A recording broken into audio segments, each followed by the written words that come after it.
Right, video number 3, going through the dependables.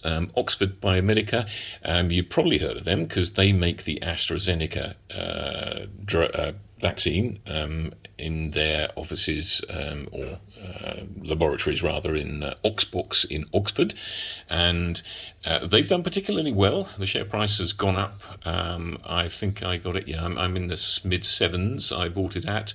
I've sold a lot of chunks there in the high tens and early 11s, and they dropped back a bit. So I actually bought some back at 10.48. That's my tactic. And if it drops further, I will buy back again. They are big in the lenti vector space. They have got great partnerships with lots of big multinational pharmaceutical companies. I won't go into any more detail on it than that because otherwise these take too long. Legal & General, yep, that's been a stalwart of mine. Had it originally for the dividend, and there's a dividend due payment. It's gone ex-div already in the next month, I think.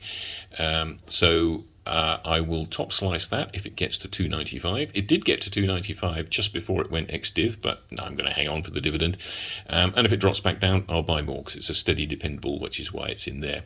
Likewise with Diageo, don't have too much of that. Wish I had more. But it's at the top end of my range now, so I will top slice if it gets to 3.50, which it almost did a couple of weeks ago. Okay, into the speculatives, right. YGEN Health, they make the non-invasive pregnancy tests, so they test for Down syndrome and many other things like that when they don't actually have to sort of go into the body. They can do it with a pinprick test, etc. They also have a Clarigene product. They bought a couple of companies as well, all on the internet, and there is rumours of some big news coming out. They are actually, I mentioned in video 1 that Novacyt were in the government's lots to award diagnostic and testing, which is like there's like £4 billion worth of it out there, and YGEN are one of only 3 companies that are in all 4 lots. Doesn't mean they're going to get anything, but it would be amazing if they didn't, let's say. And there are, multi-billions. In fact, I think I understated it. I think it's 60 billion if you add them all up. Anyway, so there's great opportunities there. It's languished a lot. I've got more than I want, so I will top slice when I get into profit. My average is 15. I bought some at 14 the other day, and I'll probably take a slice at 17. It has been over 20, but not only marginally. Omega, they've got they're a production company basically. They're in with a couple of partners. They make under license their own tests, which are produced on behalf of Mologic, and they have a contract for 374 million from the DSS, and the the government actually lent them some machinery to set up the facility. Now they're going to make the lateral flow tests when the government gives a license to the test that they want to make. Could be Novacyt's, you never know. So when they get that up and running, they will make some money. I'm looking to top slice when it gets to 110, currently at 84, and I bought at 43. Synergen's been a bit of a disappointment. They make a drug that stops people getting ill with COVID. It had other reaches as well, but this is going to be the highlight of it. And essentially, it's an inhaled beta-ferron drug, which is now going through phase 3 trials, which they raised money themselves to do a few months ago. It's taking longer than it should do, perhaps, but there could be good news any time. But unfortunately, it's drifted quite considerably, so really underwater now. Now, REACT. This is the one that I was ready to sell. And if you look, I've made, on my current holding, and I took a slice on Friday, I've made 107%. So that's my first bagger, as they call it, in here. I took some profits at 3.3.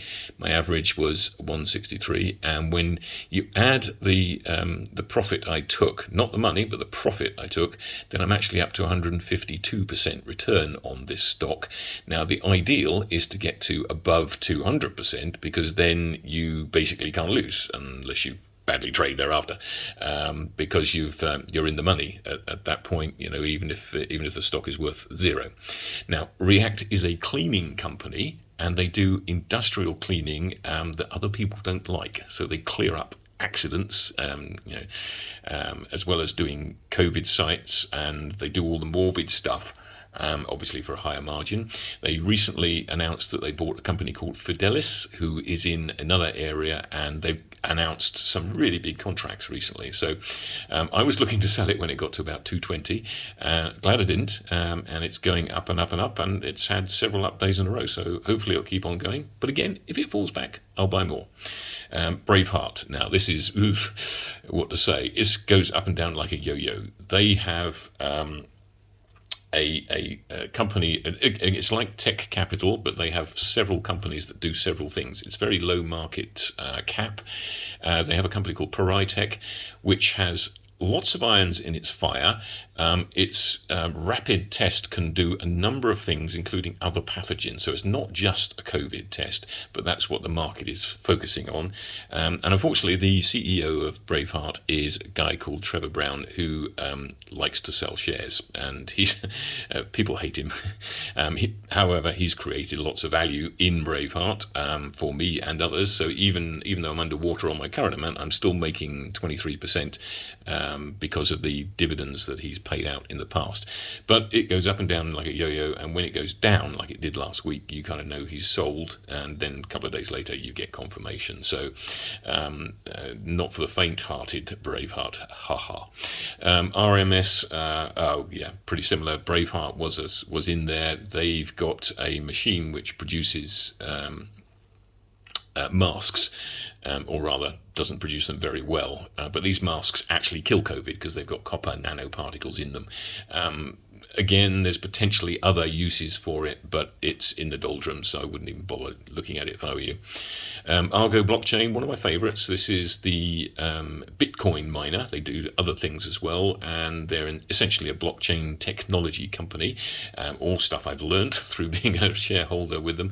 And there's a guy called Peter Wall, who's the CEO, and he does some great videos. There's lots of YouTubes. In fact, I was listening to one this morning. So it's largely linked to the Bitcoin price, but they are mining shed loads, and they make something like $7 million a month profit. They've got a great new facility opening up in Texas first quarter next year, and that will probably multiply their profits manyfold, but we'll wait and see. Won't even bother talk about Arkle or Tisania because I want to get rid of them.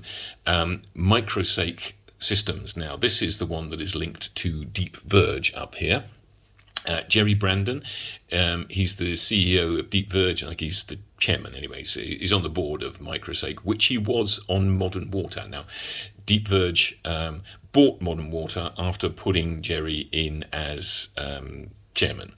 They have put Jerry in as chairman of Microsake as well, and they have now got an agreement with Deep Verge whereby Deep Verge will use their technology, and they will enable them to sell their technology through their huge resources in 60 plus countries, and I'm sure that's growing by the day.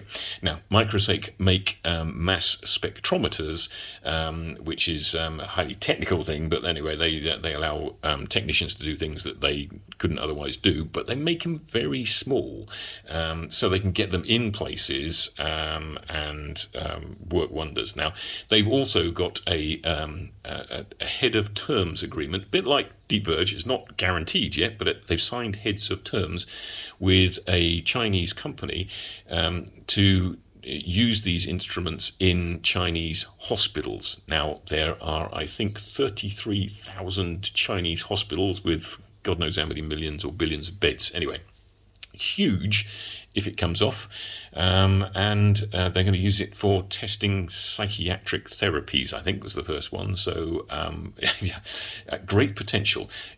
Stupidly low price. I will be adding more, even if it goes up a little bit more, because I haven't got enough. I would like more.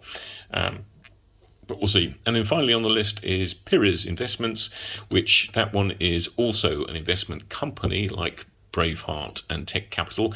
I like those. This one, though, is in the sort of blockchain Bitcoin area, and they, like Argo, actually have got an investment in Pluto Digital Assets, which is likely to float in the next few weeks, perhaps. And I'm underwater on it at the moment.